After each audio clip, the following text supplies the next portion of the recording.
you're a victim and a mark.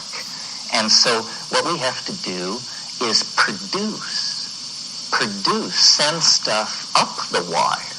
And that's why I think the web is so fascinating. And as I said, I think of it as a 60 million channel TV.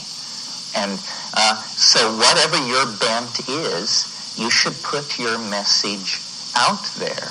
And we should all produce as much art as possible. I mean, I think the leisure and the indulgence that is permitted us, the super rich of this world, and we all are in that class, the upper 5% of the Earth's population, you can't live with yourself unless you give something back. And the thing to give back is share your art, share your soul. The reason we are so controlled and abused and misused by our institutions is because we are divided from each other.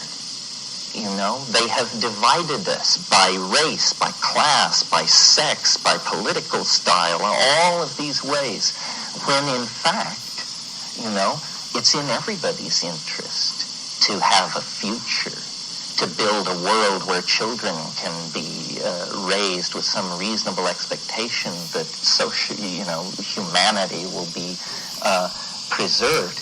So these mass media things, radio, television, and newspapers that have arisen in the last couple of 100 years, this is where a very small group of people literally set the agenda for millions and millions of people. It's called top-down or one-to-many communication.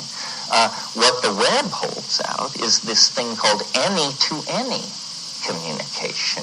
You and I can form a secret society. We can form a secret society of 10 people. I can send email to 10,000 people if I want. The playing field has been tremendously leveled. And then the quality of what we produce can tip the balance still further.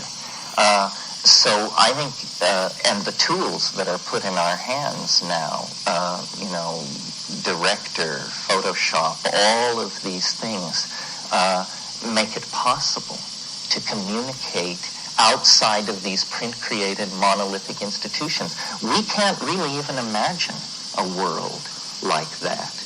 There hasn't been a world like that since late Roman times. I mean, the Roman hegemony was quite cohesive, but, you know, if you were living in a village in Armenia ruled by the Roman procurator, it wasn't touching you very heavily. And I think what people, the idea of the citizen is arguably toxic. The idea that we all are participating in some enormous polity works against individualism. I mean, if you tried to nail me to my politics, people can't figure out whether I'm a right-winger, a left-winger, or what I am. I'll tell you straight out, I'm an anarchist. I am an absolute anarchist. I mean, I believe in people more than abstractions or institutions. I will always rely on people. You know, to a level perhaps uncomfortable for you. I remember back in the 60s, my line was, if you come upon a mob, you must join, because the people understand far more than you do about what is going on. And that kind of radical commitment to freedom is going to be necessary to dismantle these very, very rigid power structures that are, you know, being shoved down everybody's throat. And so the new culture, I think, is a dispersed virtual culture on the internet that is not product-oriented. It's aesthetics should rule the world, and the best ideas should win. But we all have to stop being consumers. We have to redefine really who we are. It's a much more courageous role. So, you see, drugs are like the invisible lenses through which we view reality. and no culture has been without them. It's just cultures accept some and repress others according to the particular cultural values which are trying to be conserved. The reason this is not simply armchair speculation among anthropologists is because we now are the inheritors of a planet which is dying under anesthesia.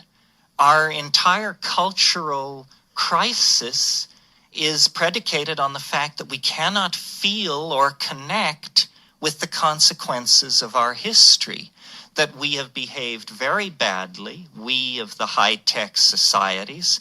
We have trashed gender relationships. We have trashed Aboriginal societies. We have cut down the rainforest. We have robbed our own children of a future as rich as the future that we expect ourselves to enjoy. There isn't even a name for this sin where you destroy the opportunity of your own children. I mean, no society has been that perverse. And we're doing it under a massive infusion of alcohol laced with monotheistic moral propaganda. Well,